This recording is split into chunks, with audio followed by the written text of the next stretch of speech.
Hello everyone, I am Pranshu Jaiswal and I am here with a new series of the market research. In this particular series, we'll be having 7 to 8 videos in which we'll cover each and every aspect of the market research in detail. So, this very first video related to the introduction of the market research. In this video, we particularly gain the insights of every concept related to the market research in a very brief manner.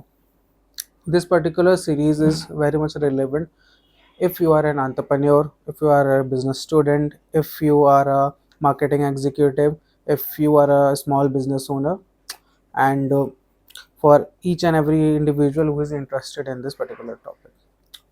So we'll start with this topic. The very first thing we need to understand that what is market research. Market research का definition होता है कि market research is a systematic process of collecting, analyzing, interpreting the data about market, customer, competitors to reduce uncertainty and to make better decision. इसका क्या मतलब होता है कि अगर आपको मार्केट में कोई नया प्रोडक्ट लॉन्च करना है, आपको कोई नया बिजनेस स्टैब्लिश करना है, तो आप सबसे पहले जो आप काम करोगे कि आप मार्केट रिसर्च करोगे। मार्केट रिसर्च करने के लिए आप पहले डेटा को कलेक्ट करोगे, देन डेटा कलेक्ट करने के बाद उसको आप एनालाइज करोगे, देन इंटरप्रिटेट करने का मतलब आप उसको समझोगे भाई वो कहना क्या चाहता है। इसका अगर हम एक एग्जांपल समझें तो अगर आपने एक सीरीज़ देखी होगी made in India the Titan story, उसमें जो जर्कसिस देसाई होते हैं उन्होंने मार्केट रिसर्च करने के बाद ये फाइनल कंक्लूजन क्या निकाला था कि this is the total market rich of 52 lakhs of the watch industry, and इतना ही मार्केट जो है स्टैब्लिश कंपनियां इंडिया में कर पा रही हैं, डेट इज़ 13 लैक्स, और जो बीच का गैप है वो स्मगलर्स ले रहे हैं। इस प्रोसेस को करने के लिए सबसे पहला काम उन्होंने डेटा कलेक्ट किया, देन उसको एनालाइज किया कि भाई कहाँ पे क्या गैप आ रहा है, और फिर ये उनका इंटरप्रिटेशन था। इस इंटरप्रिटेशन से उन्होंने JRD डाटा और बोर्ड को कन्विंस किया था फॉर दिस। अब हम बात करते हैं कि भाई मार्केट रिसर्च का प्रोसेस क्या होता है। मार्केट रिसर्च का प्रोसेस होने के लिए आपको सबसे पहले तो एक प्रॉब्लम आइडेंटिफाई करना पड़ेगा। जैसे जर्कसिस देसाई ने आइडेंटिफाई किया कि स्मगलर्स जो हैं वो सारा मार्केट ले जा रहे हैं। इसमें 3 कॉन्सेप्ट्स होते हैं। एक तो हाइपोथेसिस का होता है कि आपको पहले हाइपोथेसिस बना लो। हाइपोथेसिस एक जो एजुकेटेड गेस होता है, या आप एक क्वेश्चन क्रिएट कर लो, या फिर आप एक स्टेटमेंट बना लो कि ये मैं मानता हूँ, दिस इज़ माई स्टेटमेंट, और मुझे इस स्टेटमेंट को देखना है कि भाई क्या सही है क्या गलत है। फिर आप एक जो है रिसर्च डिज़ाइन करते हो। रिसर्च कैसे डिज़ाइन करते हैं ये हम अपकमिंग वीडियो में देखेंगे। उसके बाद से आप डेटा कलेक्ट करते हो। डेटा आप कलेक्ट करते हो प्राइमरी सोर्सेज से, आप फिर करते हो सेकेंडरी सोर्सेज से। क्या डेटा होते हैं, कैसे होते हैं, उसको हम फिर डिस्कस करते हैं आगे। डेटा एनालाइज करने का मतलब होता है कि डेटा आपके पास आया तो आप उसमें से देखते हो भाई डेटा का ट्रेंड क्या है, क्या पैटर्न बना रहा है, क्या उसका सेंट्रल पॉइंट है, क्या सेंट्रल टेंडेंसी है। ऐसे बहुत सारे कॉन्सेप्ट होते हैं। इसके लिए आप टूल यूज़ करते हो स्टैटा, आप यूज़ करते हो मशीन लर्निंग, आप सिंपल के लिए आप एक्सेल यूज़ कर लेते हो। फिर उसके बाद से आप यूज़ करते हो पावर BI एंड टैब्लू वगैरह। ये सारी चीज़ें होती हैं टू एनालाइज द डेटा। फिर डेटा को कम्युनिकेट करने का मतलब होता है कि आपने कुछ एनालिसिस निकाला इसमें से, एंड देन उसको कैसे कम्युनिकेट करें एज एन रिपोर्ट बना करके या फिर एज एन प्रेजेंट करके। तो उसमें क्या आपको इन्फॉर्मेशन देनी चाहिए, किस तरह से देनी चाहिए, वो सारे टॉपिक्स होते हैं। इस पर्टिकुलर वीडियो में, इस पर्टिकुलर सीरीज़ में हम समझेंगे कि भाई क्या क्या ऑप्शंस होते हैं डेटा को प्रेजेंट करने का। डेटा कलेक्शन के 2 सोर्स होते हैं, that is primary data and secondary data. Primary data में एक आपका सर्वे होता है, फिर आप कस्टमर्स के साथ इंटरव्यू ले सकते हो, फिर फोकस ग्रुप। जनरली ये B2B बिजनेस में यूज़ होता है। कोई B2B अगर आपका कोई प्रोग्राम है, लेट्स से अगर कोई कंपनी है जो एक नया सॉफ्टवेयर लॉन्च करना चाहती है फॉर दी मैनेजर्स, तो वो कुछ मैनेजर्स को बुलाती है और बुला करके बैठाती है 5-6 मैनेजर्स को एक जो है राउंड चेयर पे बैठा करके, और उनसे डिस्कस करती है कि भाई उनको अलग अलग कॉन्सेप्ट देती है कि अगर ये फीचर डाला जाए तो क्या होगा, अगर ये फीचर डाला जाए तो क्या होगा, किस प्राइस पॉइंट पे आप लेना पसंद करोगे। उससे जो इंसाइट्स आता है वो बहुत इंपॉर्टेंट होता है एक B2B बिजनेस के लिए। एंड ऑब्जर्वेशन कहने का मतलब होता है कि आप कस्टमर्स को ऑब्जर्व करते हो। आप किसी सुपरमार्केट में कस्टमर्स को ऑब्जर्व करते हो कि वो क्या एक्शन ले रहा है, क्या कर रहा है। या फिर आप कोई, अगर आपका कोई ऐसा बिजनेस है जिसमें आप कोई खाने पीने की चीज़ें करते हो, तो आप एक ऑब्जर्वेशन करते हो कि भाई ये पर्टिकुलर चीज़ वो खा करके वो कैसा उसका फेशियल एक्सप्रेशन आ रहा है and all. And secondary data में आपके कुछ रिपोर्ट्स होते हैं। सेकेंडरी डेटा मतलब जो उन्होंने कोई दूसरे ऑर्गेनाइजेशन ने डेटा कलेक्ट कर लिया हो, तो उसमें एक आपका एक रिपोर्ट हो सकता है। वेबसाइट्स होते हैं, डेटाबेसेस होते हैं। उसके बाद से गवर्नमेंट सोर्स होते हैं। अगर कोई फाइनेंशियल डेटा चाहिए तो आप आरबीआई सेबी के वेबसाइट पर जा सकते हो। इकोनॉमिक डेटा चाहिए तो आप जो है मिनिस्ट्री ऑफ स्टेटस के वेबसाइट पे जा सकते हो। फिर ग्लोबल बहुत सारे सोर्सेज होते हैं, वर्ल्ड ट्रेड ऑर्गेनाइजेशंस के बहुत सारे डेटा सोर्स होते हैं।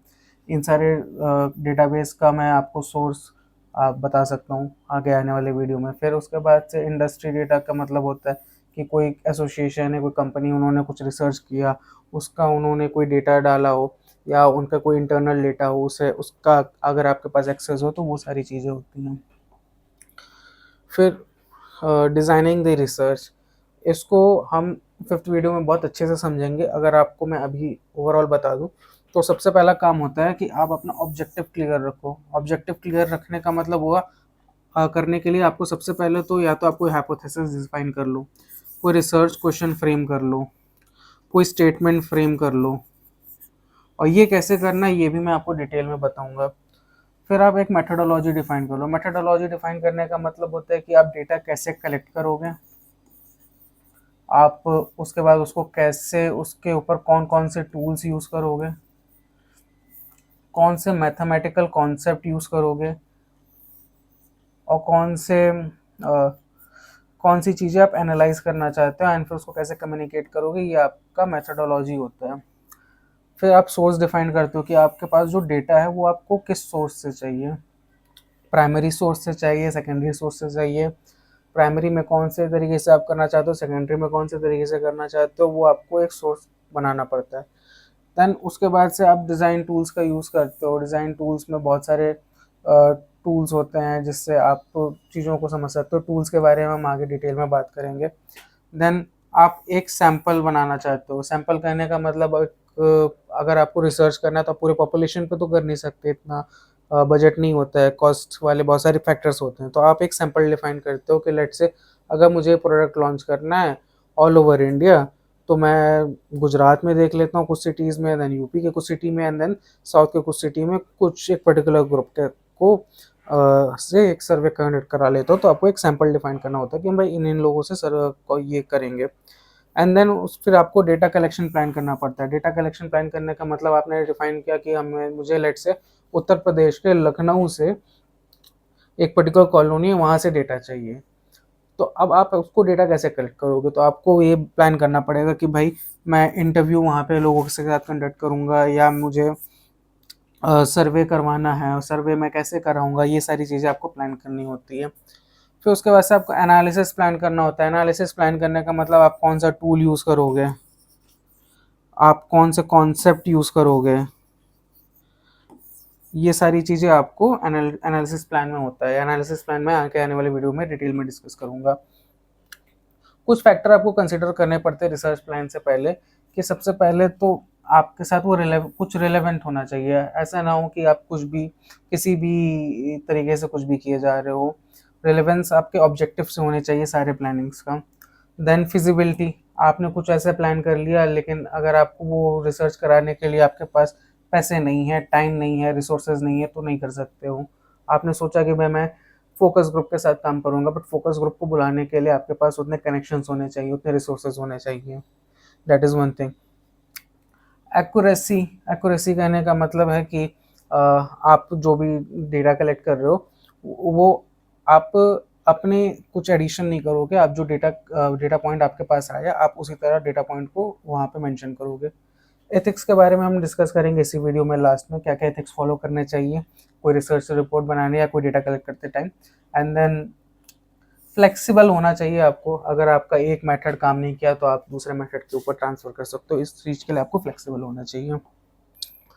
देन मार्केट रिसर्च के दो मेथड्स होते हैं, एक होता है क्वालिटेटिव मेथड और एक होता है क्वांटिटेटिव मेथड। क्वालिटेटिव मेथड आपको बताता है कि कोई चीज़ क्यों हुआ और कैसे हुआ वो बताता है, और जो क्वांटिटेटिव मेथड होता है वो क्या हुआ और कितना हुआ बताता है।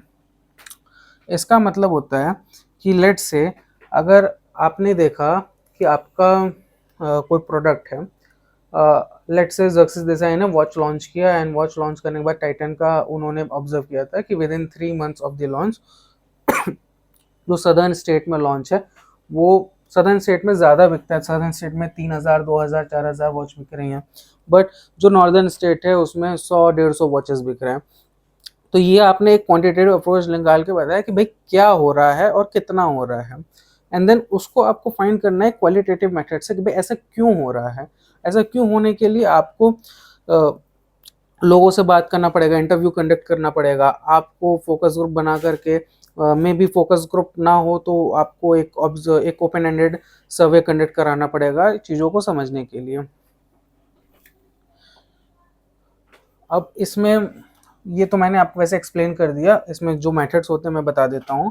क्वालिटेटिव रिसर्च में आपका एक इन डेप्थ इंटरव्यू होता है, आप फोकस ग्रुप से होता है, ऑब्जर्वेशंस आप करते हो, ओपन एंडेड क्वेश्चन रखते हो। अगर आप कोई सर्वे कर रहे हो, आप कोई गूगल फॉर्म बना रहे हो, तो गूगल फॉर्म में आप शॉर्ट आंसर क्वेश्चन डाल सकते हो, आप वन वर्ड कोई क्वेश्चन डाल सकते हो जिसमें आपको एक ओपन एंडेड ऑप्शंस मिल जाए कि बंदा क्या सेलेक्ट कर रहा है, कुछ भी डेटा डाल सकता है। फिर क्वांटिटेटिव रिसर्च में आप सर्वे कंडक्ट करते हो, आप जो है स्टैटिकल टूल्स निकालते हो ताकि आपके पास जो डेटा है आप उसमें कोई पैटर्न या कोई रिलेशनशिप निकाल पाओ। रिलेशनशिप निकालने में एक मेथड होता है, बहुत यूज़ करते हैं, जिसमें हम कॉजल रिलेशनशिप टेस्ट करते हैं। उस कॉजल रिलेशनशिप बहुत इंपॉर्टेंट होता है जो हम आगे आने वाले वीडियो में डिस्कस करेंगे। देन आपको एक सैम्पल ग्रुप डिसाइड करना होता है, उस सैम्पल ग्रुप में आप ये चीज़ें करते हो, फिर आप डेटा एनालिटिक्स, आपको डेटा एनालिटिक्स के जो भी सारी चीज़ें वो मैं आगे आने वाली वीडियो में एक्सप्लेन करूँगा। जो टूल्स यूज़ करते हैं हम रिसर्च के लिए, एक तो आपका होता है, एक वेब सर्वे करते हो, फिर इंटरव्यू होता है, ऑब्जर्वेशंस होते हैं, एंड देन फोकस ग्रुप के साथ होता है, फिर सेकेंडरी रिसोर्सेज आपके पास होते हैं बहुत सारे।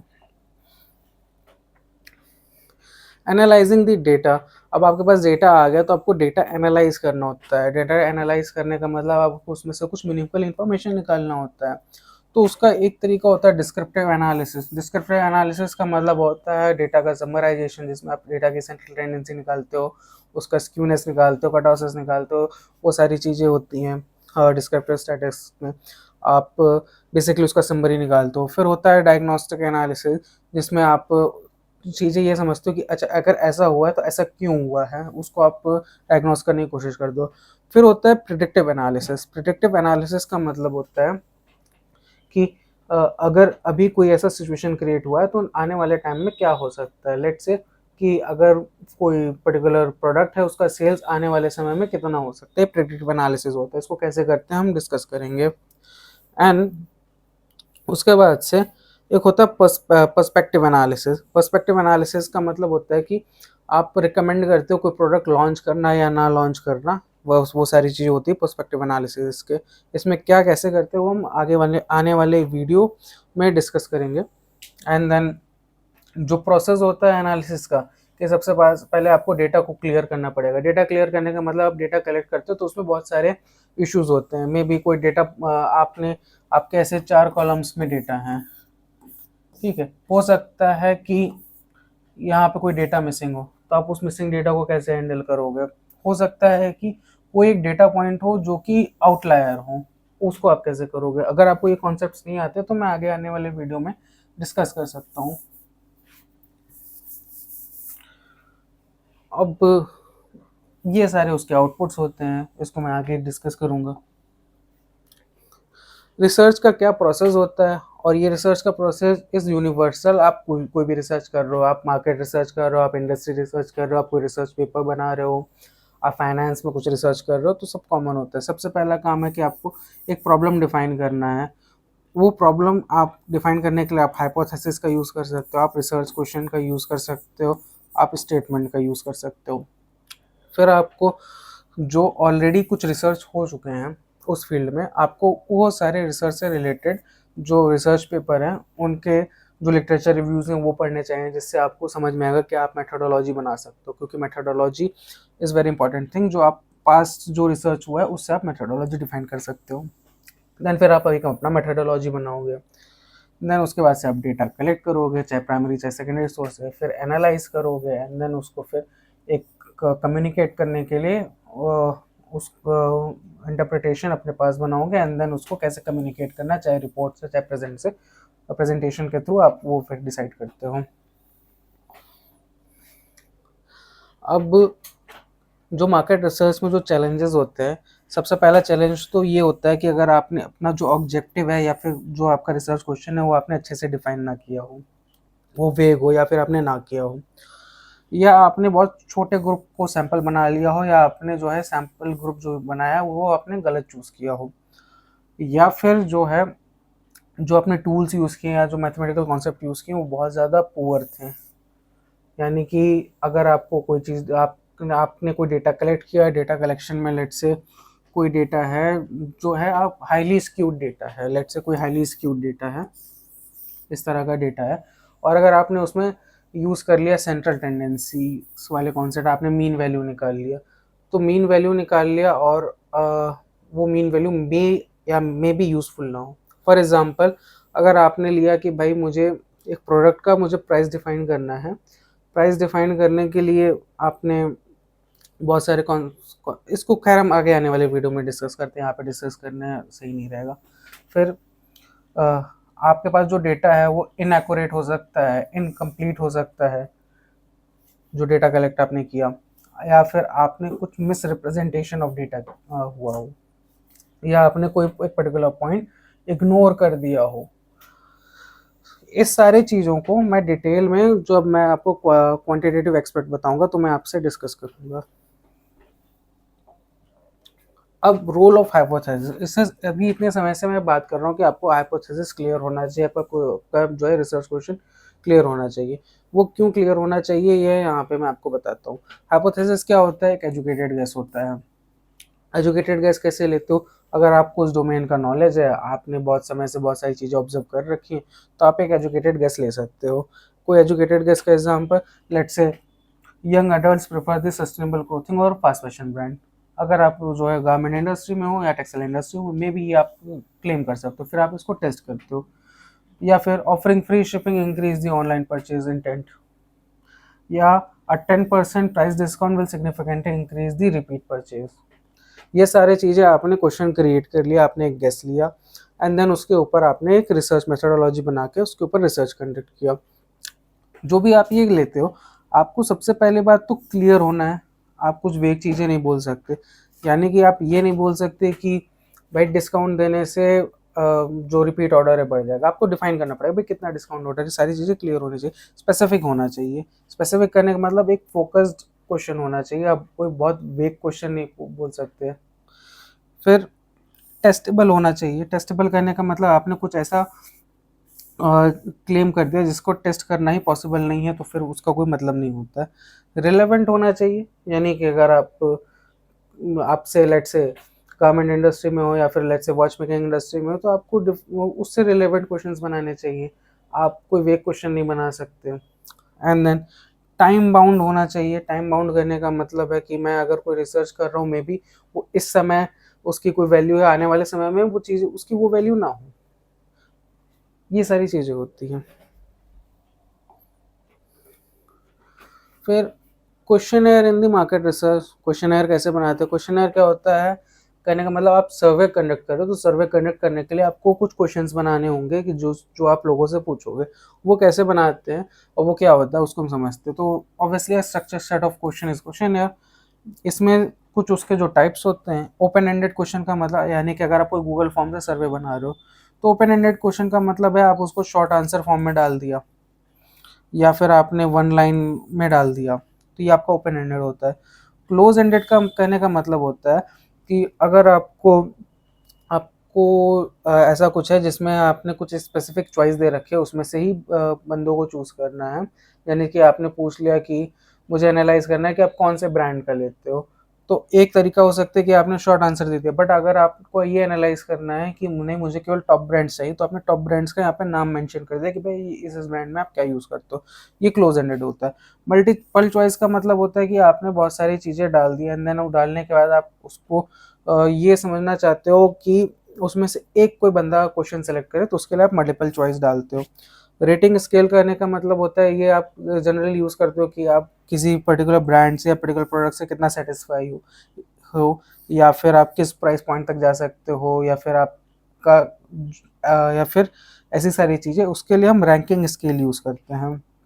रैंकिंग करने का मतलब होता है, लेट्स से अगर आपने 5 ब्रांड्स का नाम दिया, या फिर अगर आपको कोई फीचर्स इंट्रोड्यूस करना है, तो आपने वो फीचर्स लिस्ट किए एंड देन आप कहते हो कि आप इसको रैंक करो कि कौन सा फीचर आपको ज़्यादा चाहिए, कौन सा फीचर आपकी फर्स्ट प्रायोरिटी है, कौन सा फीचर आपकी सेकंड प्रायोरिटी है, कौन सी थर्ड प्रायोरिटी है। वैसी सारी चीज़ों के लिए आप रैंकिंग यूज़ करते हो।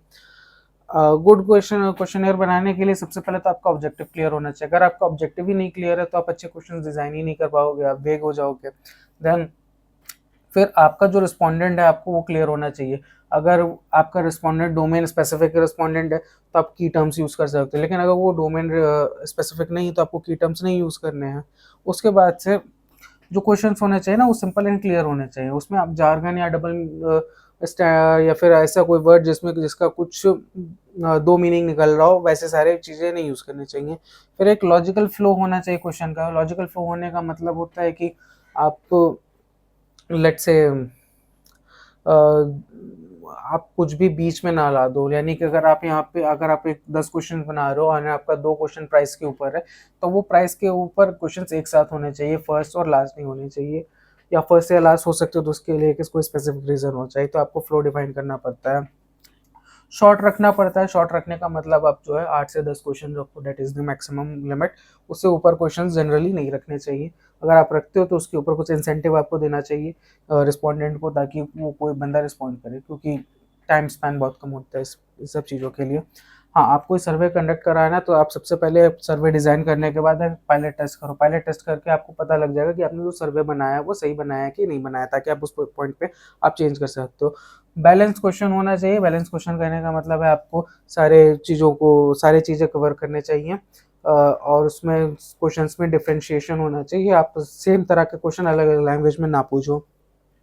कॉन्फिडेंशियलिटी मतलब अगर आपके पास कुछ रिस्पॉन्स आता है, तो आप ये रखो कि आप वो डेटा आप किसी और को शेयर ना करो, या फिर वो डेटा आप पब्लिकली मत करो।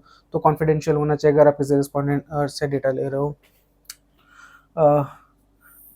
उस पे आपको अगर हमें चाहिए कि भाई हमें इस लिमिटेड चीज़ों या लिमिटेड डोमेन से ही हमें आंसर चाहिए, तो आप उसको एक ऑप्शंस के वो फॉर्म में डाल दो। फिर उसके बाद से आप रिव्यू करो कि भाई आप के पास डेटा आ गया, तो मे बी उस डेटा में कोई स्क्यूड डेटा हो सकता है, कोई एरर डेटा हो सकता है, या फिर आप सर्वे करा रहे हो तो किसी ने मजाक मजाक में भर दिया, कुछ उल्टे सीधे रिस्पॉन्स आ गया, तो आपको उसे रिव्यू करना होता है, उसको रिफाइन करना होता है। और जनरली ये होता है क्लियरिंग डेटा में। क्लियरिंग डेटा कैसे करते हैं, इसके लिए मैं डिटेल में कभी वीडियो बना दूंगा। अब सैम्पलिंग क्या होता है भाई? सैम्पलिंग का मतलब होता है कि भाई एक पूरी बहुत बड़ी पॉपुलेशन है डेटा की, जिसमें आपको लॉन्च करना है। लेट्स से अगर आप प्रोडक्ट बना रहे हो कि मैं भाई मेरा प्रोडक्ट है, और इसको जो 18 से 25 साल वाले हैं वो उनके लिए रिलेवेंट प्रोडक्ट है। बट अगर आपको सैम्पलिंग करना, आप सारे इंडिविजुअल्स को नहीं ले सकते। तो अगर आपको ये सैम्पलिंग करने के लिए आपको कुछ एक पर्टिकुलर लेना पड़ेगा। लेट्स से मैं सर्वे कंडक्ट करा सकता हूँ, जैसे दिल्ली यूनिवर्सिटी के स्टूडेंट्स के साथ मैं सर्वे कंडक्ट करा सकता हूँ, तो वो आपने सबसेट ले लिया कि दिल्ली यूनिवर्सिटी के स्टूडेंट है, and then represent the each and every college going student. तो एक सबसेट होता है बहुत बड़े लार्ज पॉपुलेशन का। एंड इसमें होता है एक प्रोबेबिलिटिक्स सैम्पलिंग, जिसका मतलब होता है every member of the population has a non zero chance of being selected. मतलब कि अगर आपने ले लिया, लेट्स से आपने एट रैंडम आप कहीं भी जा कर के क्वेश्चन पूछ रहे हो। लेट्स से अगर आपका पॉपुलेशन है दिल्ली यूनिवर्सिटी, और आपने रैंडमली दिल्ली यूनिवर्सिटी के किसी फेस्ट में गए एंड वहाँ जाके क्वेश्चन कर रहे हो, तो वो एक प्रोबेबिलिटिक सैम्पलिंग हो गया कि आपको कोई भी स्टूडेंट मिल सकता है, उसका एक रैंडम चांस होता है। बट नॉन प्रोबेबिलिटिक सैम्पलिंग का मतलब होता है कि आप कोई बायस्ड इन्वायरमेंट लेकर के सैम्पलिंग करते हो। फॉर एग्जांपल अगर मुझे चाहिए कि मेरा पॉपुलेशन है college going student, and college going student के होने के बाद मैंने उनका सैम्पलिंग लिया कि भाई मैं दिल्ली यूनिवर्सिटी में से 100 लोगों को डालूंगा, तो वो नॉन प्रोबेबिलिटी सैम्पलिंग है, आपको पता है कि बाकी कॉलेजेस के रिप्रेजेंटेशन नहीं है। एंड सैम्पलिंग इम्पॉर्टेंट क्यों है? क्योंकि अब अगर आप सारे पॉपुलेशन का करने जाओगे तो वो बहुत टाइम कंज्यूमिंग होगा, बहुत ज़्यादा कॉस्ट होगा, एक्यूरेसी आप कर नहीं सकते क्योंकि आपको हर जगह आप अवेलेबल नहीं हो सकते एक्यूरेट करने के लिए, और ये फिजिबल भी नहीं होता है। एंड आई मीन सैम्पलिंग जो है फिजिबल होता है, आप कर सकते हो, एंड जो आपको इंसाइट मिलती है वो आप सारे पॉपुलेशन के ऊपर यूज़ कर सकते हो। अब आपको जो राइट सैंपल चूज़ करना है तो आप कैसे कर सकते हो? सबसे पहले तो आपका रिसर्च ऑब्जेक्टिव क्लियर होना चाहिए कि आपको क्या चीज़ चाहिए। फिर उसके बाद से आप अपना target audience target audience identify कर लो। लेट्स से अगर आपका रिसर्च ऑब्जेक्टिव है कि young people are buying sustainable clothing instead of fast fashion, तो सबसे पहले बात आपके पास ऑब्जेक्टिव आपका क्लियर है। फिर टारगेट ऑडियंस, अगर आपको जो है सस्टेनेबल प्रोडक्ट्स निकालने हैं तो आपका टारगेट ऑडियंस आपने डिफाइन किया भाई यंग ऑडियंस, तो आपको टारगेट पॉपुलेशन हो गया। फिर अप्रोप्रिएट सैम्पलिंग यानी कि आपको अब यंग पॉपुलेशन कहाँ मिल सकती है, तो कॉलेजेस में मिल सकती है। कॉलेजेस में आपने एक जो है सैंपल डिसाइड कर रहा है कि मैं लेट्स से दिल्ली यूनिवर्सिटी किसी फेस्ट में जाके करूँगा। देन आप सैंपल साइज डिफाइन करो कि लेट्स से मैं कितना सैंपल कलेक्ट करूँगा, 100, 200, 400, 500, एंड देन आप डेटा कलेक्ट करो एंड देन उसको वैलिडेट करो। This is the process. Now data collection and market research. Data collection क्या होता है, कैसे करते हैं, कैसे क्या टाइप्स होते हैं, ये तो ऑब्वियसली बता ही चुका हूँ। एक प्राइमरी डेटा होता है, एक सेकेंडरी डेटा होता है। मेथड ऑफ कलेक्टिंग होता है, क्वालिटेटिव होता है, क्वांटिटेटिव होता है। क्वालिटेटिव में आप ओपन एंडेड क्वेश्चन डालते हो, और ओपन एंडेड क्वेश्चन डालते हो वो आपका क्वालिटेटिव हो जाता है। आप इंटरव्यू कंडक्ट कर लेते हो, आप फोकस ग्रुप के साथ कर लेते हो। क्वांटिटेटिव का मतलब होता है कि भाई क्या कितना है, उसके लिए आप सर्वे करते हो, क्वेश्चनर करते हो, पोल्स कर कंडक्ट कराते हो। और इसमें बेस्ट प्रैक्टिसेस का में आप पहले बात आपका ऑब्जेक्टिव क्लियर होना चाहिए। आप एक पर्टिकुलर मेथड और पर्टिकुलर सोर्स आप चूज़ कर लो, फिर उसके बाद करो। एंड जो आप टूल्स यूज़ करोगे वो अनबायस्ड होना चाहिए, प्लस जो आप डेटा सोर्स यूज़ कर रहे हो उसकी एक एक्यूरेसी और इंटीग्रिटी होनी चाहिए, और आपको एक इथिकल प्रोसेस और एक कॉन्फिडेंशियलिटी मेंटेन करनी चाहिए वाइल कंडक्टिंग डेटा। यानी कि अगर आपने कोई डेटा कलेक्ट किया किसी पर्टिकुलर इंडिविजुअल का, तो आपको उसे पब्लिक नहीं करना चाहिए, आपको उसे अपने तक ही रखना चाहिए। प्लस बहुत सारे एथिकल कंसिडरेशन होते हैं डेटा कलेक्शन में जिसको आपको फॉलो करना चाहिए। एंड देन जो डेटा कलेक्ट हो गया उसको आपको रिव्यू करना चाहिए कि भाई कोई अनवांटेड या इनवैलिड डेटा ना हो, और डेटा क्लियर कैसे करना है वो सारी चीज़ें होनी चाहिए इसमें। फिर डेटा एनालिसिस क्या होता है? सो डेटा एनालिसिस का करने का मतलब होता है कि जो आपके पास डेटा आया, आप उस डेटा को सबसे पहले क्लियर करोगे, फिर उसमें बहुत सारे स्टैटिकल टूल्स यूज़ करोगे, बहुत सारे मैथमेटिकल कॉन्सेप्ट यूज़ करोगे, जिसके बाद आप एक पर्टिकुलर कंक्लूजन पे पहुंच सकते हो। तो data analysis is a process of inspecting, clearly transforming and modelling the data to discover the useful information. अब इसका क्या मतलब होता है? इंस्पेक्टिंग यानी कि आपने डेटा को देखा, क्लियरली यानी कोई मिसिंग डेटा है तो आपको उसको हैंडल करना है, कोई अनवांटेड स्क्यूड डेटा है तो आपको उसे हैंडल करना है। कैसे हैंडल करना है वो हम किसी और वीडियो में समझ सकते हैं। ट्रांसफॉर्मिंग का डेटा मतलब हुआ, लेट्स से अगर आपके पास कोई ऐसे डेटा पॉइंट्स है कि जिसे आप मैथमेटिकल टूल्स में डायरेक्ट ना डाल पाओ, किसी आप टूल्स में डायरेक्ट ना डाल पाओ, यानी कि आपके पास यस या नो के फॉर्म में, तो यस या नो को आपको ट्रांसफर करना पड़ेगा 0 और 1 में। इसको कैसे करते हैं हम बाद में कभी समझेंगे। अब इसको करने के लिए एक तो डिस्क्रिप्टिव एनालिसिस होता है। डिस्क्रिप्टिव आपको समराइज करना होता है डेटा, यानी कि उसके सारे central tendency, mean, median, mode क्या है, उसमें स्क्यूनेस, कर्टोसिस क्या है, वो सारी चीज़ें आपका डिस्क्रिप्टिव एनालिसिस में आता है। डायग्नोस्टिक वाला वैसे ही सारी चीज़ें हमने पहले अभी डिस्कस की हैं तो उसको भी दोबारा डिस्कस नहीं करना चाहिए। कॉमन एनालिटिकल टेक्निक्स होता है एक तो फ्रिक्वेंसी एनालिसिस, कोई चीज़ होने की कितनी फ्रिक्वेंसी है, यानी कि अगर कोई प्रोडक्ट बाय हो रहा है तो फिर वो कितनी फ्रिक्वेंसी से बाय हो रहा है, that is the frequency analysis.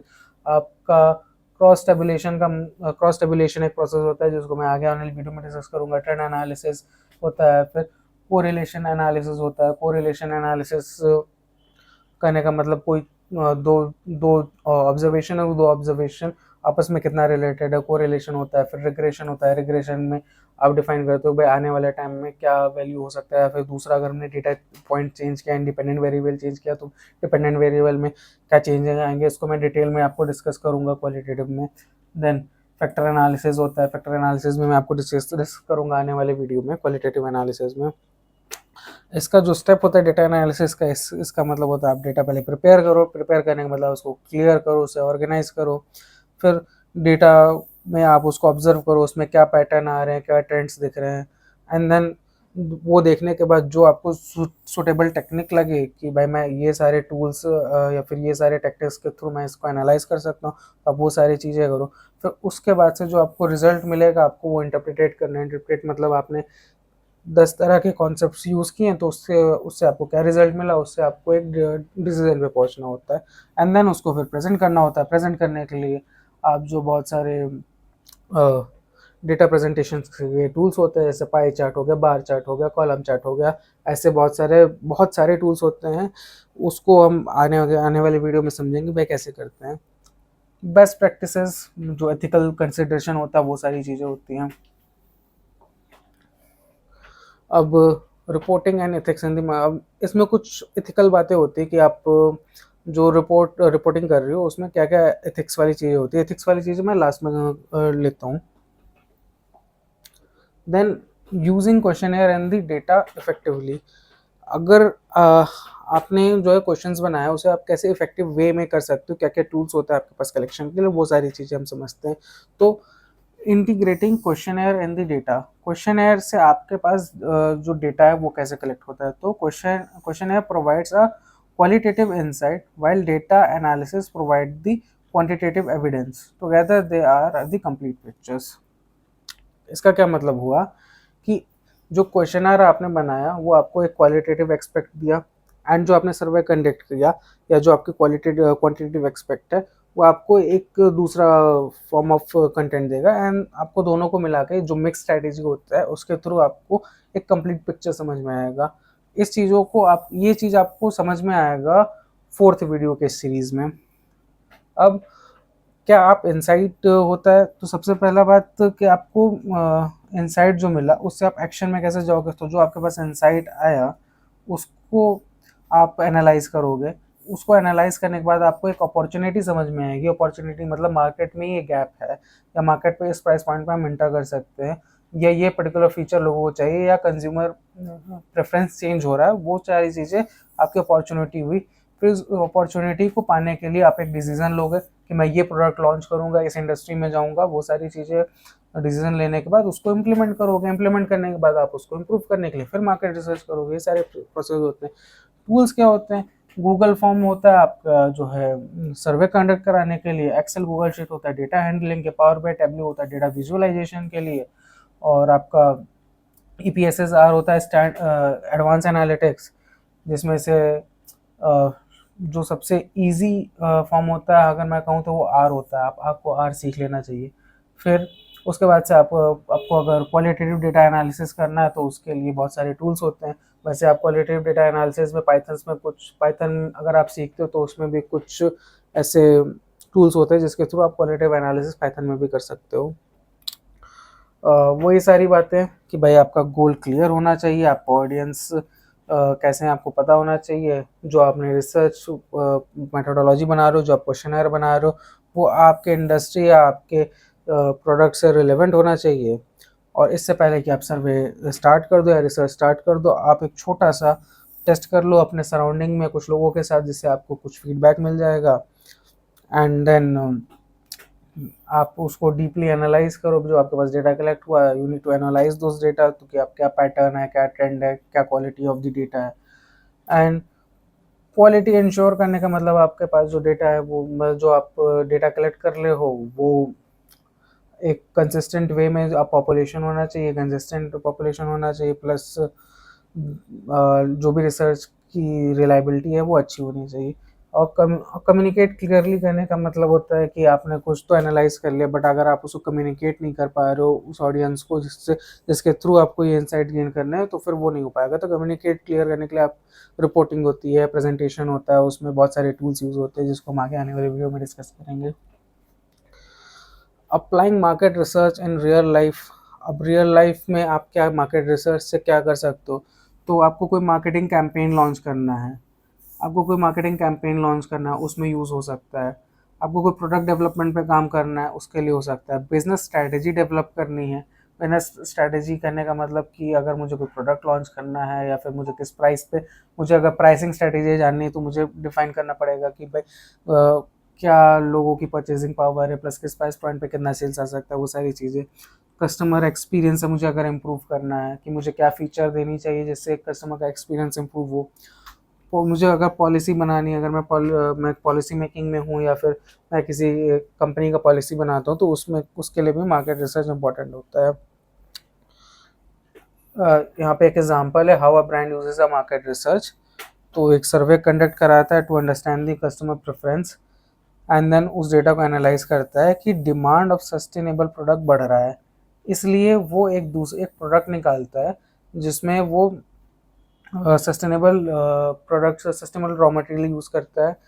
उसका फिर वो मार्केटिंग कैंपेन रन करता है एंड फिर मॉनिटर करता है कि भाई जो हमने प्रोडक्ट लॉन्च किया है वो सही हो रहा है कि नहीं। अगर सही हो रहा है तो फिर वो आगे लार्ज स्केल पे लॉन्च करेगा, और नहीं सही हो रहा तो वो प्रोडक्ट बंद हो जाएगा वहीं पे। बेनिफिट क्या होता है कि भाई कस्टमर अपने बिजनेस अपने कस्टमर को समझ लाते हैं, और कोई भी अगर वो ऐसा प्रोडक्ट लॉन्च करते हैं, कैंपेन लॉन्च करते हैं, तो उसमें जो रिस्क एसोसिएटेड होता है वो कम हो जाता है, क्योंकि उनके पास एक वेल डिफाइंड अप्रोच होता है एंड उनके पास एक लिमिटेड कैटेगरी आ जाती है कि भाई मुझे इस चीज़ में करना है, तो उनका रिस्क रिड्यूस हो जाता है।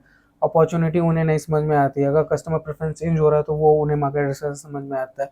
जो उनके प्रोडक्ट एंड जो प्रोडक्ट अभी कंपनीज के हैं वो इम्प्रूव हो सकता है depending upon the change in the customer preference and all. एक कॉम्पिटेटिव एडवांटेज गेन होता है कंपनीज को। The impact of market research का क्या इम्पैक्ट है वो हम वो समझते हैं। तो ड्राइव बेटर डिसीजन, इसका मतलब हुआ कि आपने अगर कोई मार्केट में एनालिसिस कर लिया, एनालिसिस करने के बाद आपके पास लेट से दो डिसीजन है कि मुझे ये प्रोडक्ट लॉन्च करना है कि नहीं करना है। अगर आप उन्हें आपने जो है मार्केट रिसर्च कर लिया, आपको पता चल जाएगा कि भाई इस प्रोडक्ट की डिमांड है कि नहीं, तो आप जो है एक बेटर डिसीजन ले सकते हो, इन्फॉर्म डिसीजन ले सकते हो। रिस्क रिड्यूस करता है। रिस्क रिड्यूस करने का मतलब कोई मार्केटिंग कैंपेन आपको लॉन्च करना है, कोई अगर आपको प्रोडक्ट लॉन्च करना है या कोई नया फीचर लॉन्च करना है, उसमें एक कॉस्ट एसोसिएटेड होता है। वो पता नहीं सक्सेसफुल हो ना सक्सेसफुल हो, उससे पहले आप वो लॉन्च करो, आपको सबसे पहले बात मार्केट रिसर्च कर लेनी चाहिए, जिससे आपका जो भी आइडिया है आपको वो वैलिडेट हो जाएगा। अनकवर द अपॉर्चुनिटी, अगर कस्टमर प्रेफरेंस चेंज हो रहा है या फिर कोई मार्केट में गैप है, तो आप उसको आइडेंटिफाई कर सकते हो ताकि आप उस पर्टिकुलर मार्केट या सेगमेंट में जा सको।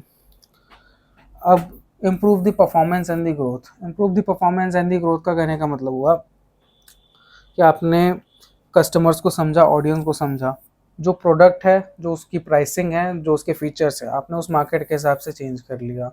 उससे आपका जो कस्टमर सेटिस्फैक्शन है और जो लॉयल्टी वो इंक्रीज हो जाएगा। उस वजह से आपके कंपनी का जो ग्रोथ कर्व होता है वो अच्छा हो जाएगा। और ये बिल्ड स्ट्रॉन्ग बिजनेसेस का करने का मतलब आपके जो प्रोडक्ट हैं वो रिलेवेंट होते हैं उस टाइम के कस्टमर्स के साथ। इस वजह से आपका जो बिजनेस होता है वो एक काफ़ी ज़्यादा इफिशिएंट एंड स्ट्रॉन्ग होता है, और इस वजह से आपको एक लॉन्ग टर्म कॉम्पिटिटिव एडवांटेज मिलता है। Tools and the sources of the market research. तो भाई एक तो प्राइमरी रिसर्च होता है, उसमें कुछ टूल्स हमने डिस्कस ही कर रखे हैं। देन सेकेंडरी में क्या होता है हमने डिस्कस कर लेते हैं, पहले ही डिस्कस कर लेते हैं।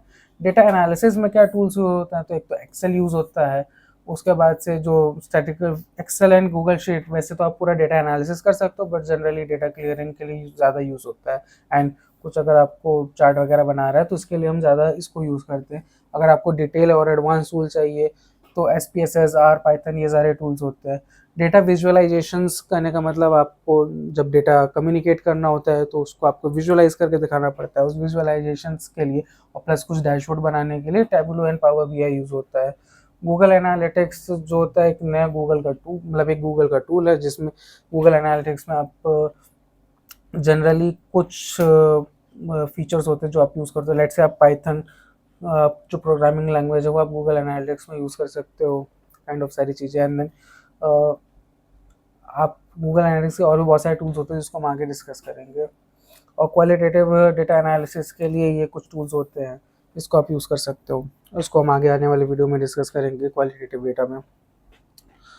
वेयर टू फाइंड रिस्पॉन्डेंट, तो भाई एक तो सोशल मीडिया होता है, प्लस आप एक ऑनलाइन सर्वे कंडक्ट कर सकते हो। यूनिवर्सिटी एंड कॉलेजेस में काफ़ी इजी होता है डेटा सोर्स करना। इंडस्ट्री एसोसिएशन मतलब मैं पर्टिकुलर किसी इंडस्ट्री में जा करके उनके मैनेजर से डेटा कलेक्ट कर सकता हूँ। और अगर मेरा कोई एग्जिस्टिंग कस्टमर है या कोई नेटवर्क है, मैं उसको यूज़ करके डेटा कलेक्ट कर सकता हूँ। मार्केट ट्रेंड एनालिसिस करने का मतलब होता है कि भाई कोई पर्टिकुलर प्रोडक्ट है या पर्टिकुलर इंडस्ट्री है, वो इमर्ज हो रहा है या डिक्लाइन हो रहा है, that is the market analysis. तो क्या होता है, market trend analysis involve studying the pattern, shift and emerging development in the market over the time to identify the opportunity, threat and future direction। इसका मतलब ये हुआ कि आपने कोई प्रोडक्ट लॉन्च किया, वो प्रोडक्ट एक पर्टिकुलर ड्यूरेशन के लिए, लेट से 25 साल 30 साल के लिए, वो एक मार्केट होगा जो कि बहुत हाई ग्रोथ पे जाएगा, वो इमर्जिंग मार्केट होगा। देन उसका स्टेबल ग्रोथ आ जाएगा, वो धीरे धीरे बढ़ेगा, एंड देन उसका डिक्लाइनिंग फेज आ जाएगा। ये हर इंडस्ट्री में रिलेवेंट होता है। क्योंकि ये फेज क्यों आता है, क्योंकि कोई नया टेक्नोलॉजी आ जाता है, कोई नया प्रोडक्ट मार्केट में आ जाता है, जिस वजह से वो प्रोडक्ट डिक्लाइन होने लगता है। अब मार्केट ट्रेंड एनालिसिस का मतलब होता है कि आप एक फैक्टर आइडेंटिफाई करते हो, फिर उससे रिलेवेंट डेटा कलेक्ट करते हो, देन आप पैटर्न एनालाइज करते हो कि भाई वो डिक्लाइनिंग है या फिर एमर्जिंग है या फिर स्टेबल में है। देन उसके बाद इंटरप्रिटेट कर लेते हो कि भाई ये ट्रेंड में भाई कहाँ पे क्या पॉइंट जा रहा है, एंड देन आप उससे रिलेवेंट एक्शन लेते हो। एक्शन लेने का मतलब आप लेट्स से कोई इमर्जिंग मार्केट है तो आप उस मार्केट में एंटर करते हो, कोई डिक्लाइनिंग मार्केट है तो आप उस मार्केट से एग्जिट लेते हो, या फिर आप नए जो टेक्नोलॉजी शिफ्ट हुई है उस टेक्नोलॉजी से रिलेवेंट होते हो।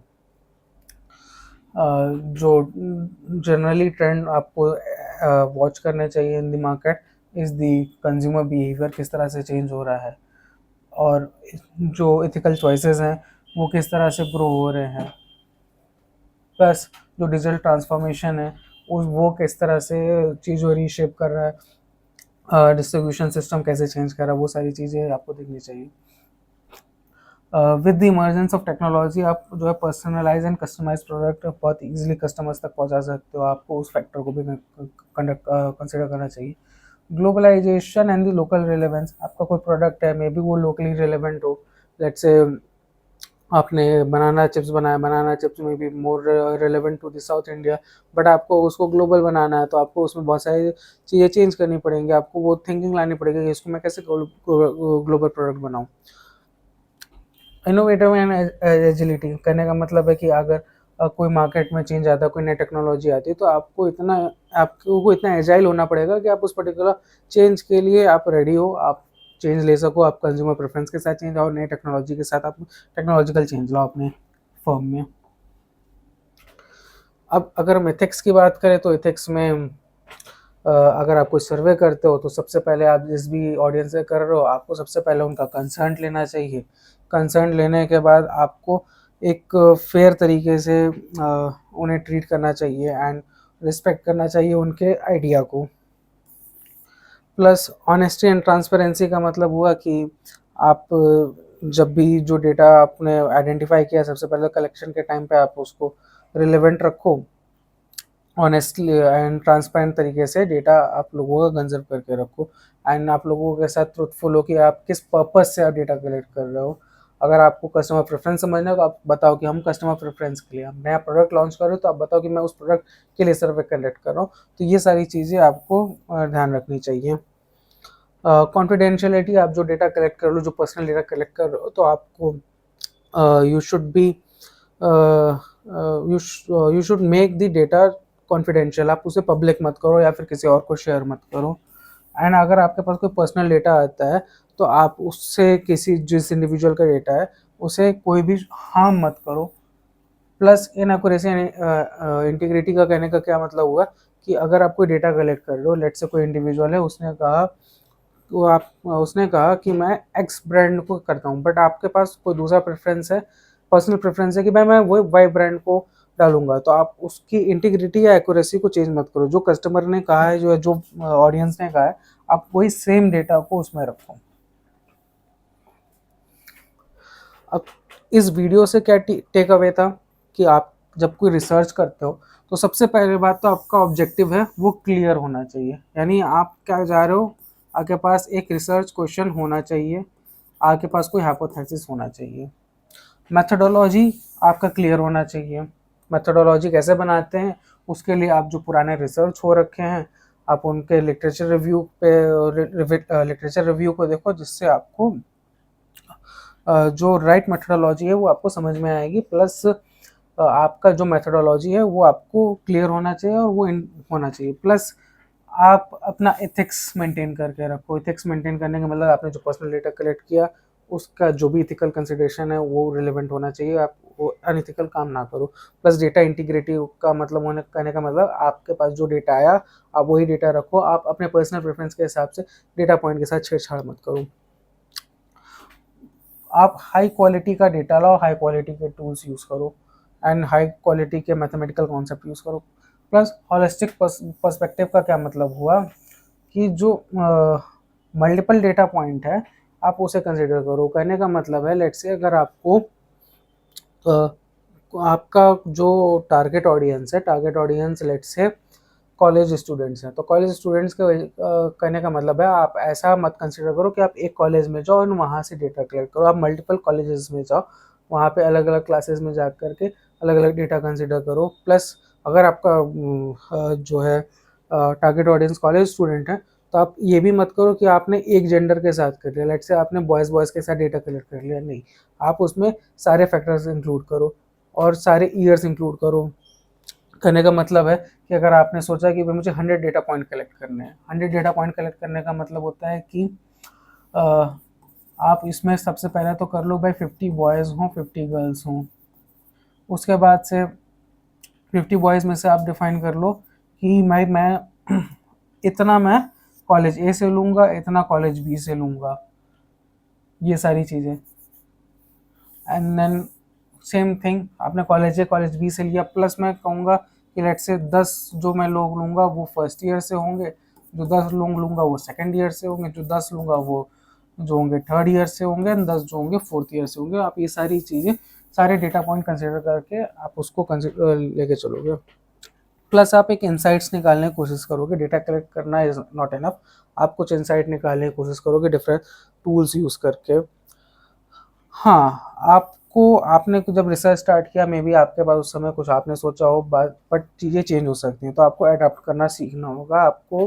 प्लस आप जब रिसर्च के एंड में जाओगे, पहुँचते पहुँचते मे बी वहाँ पे कोई नया रिसर्च क्वेश्चन क्रिएट हो जाए, एंड कंक्लूजन से हमेशा नए रिसर्च क्वेश्चन क्रिएट होते हैं। तो आपको वो कंटिन्यूस प्रोसेस रखना चाहिए मार्केट रिसर्च का। आपको कस्टमर सेगमेंटेशन अच्छे से करना चाहिए और कस्टमर प्रेफरेंस को अच्छे से समझना चाहिए।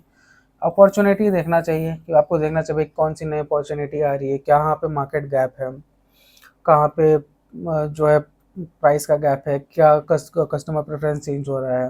वो सारी चीज़ें आपको यहाँ से फाइंड आउट करनी चाहिए। एंड ये सारी चीज़ें अगर आप करोगे तो आप सक्सेस की ओर आगे बढ़ोगे।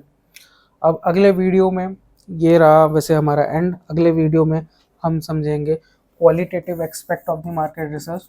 हम क्वालिटेटिव क्या होता है, कैसे कंडक्ट करते हैं, उसके क्या मेथोडोलॉजी होती है, उससे क्या टूल्स होते हैं, ये सारी चीज़ें हम नेक्स्ट वीडियो में करेंगे। उसके नेक्स्ट वीडियो में हम क्वांटिटेटिव अप्रोच के बारे में जानेंगे। उसके भी नेक्स्ट वीडियो में हम इन दोनों को मिक्स करके क्या स्ट्रैटेजी डेवलप करते हैं वो जानेंगे। एंड देन उससे भी नेक्स्ट वीडियो में हम मेथोडोलॉजी कैसे डिफाइन करते हैं वो हम डिटेल में समझेंगे। बस, थैंक यू।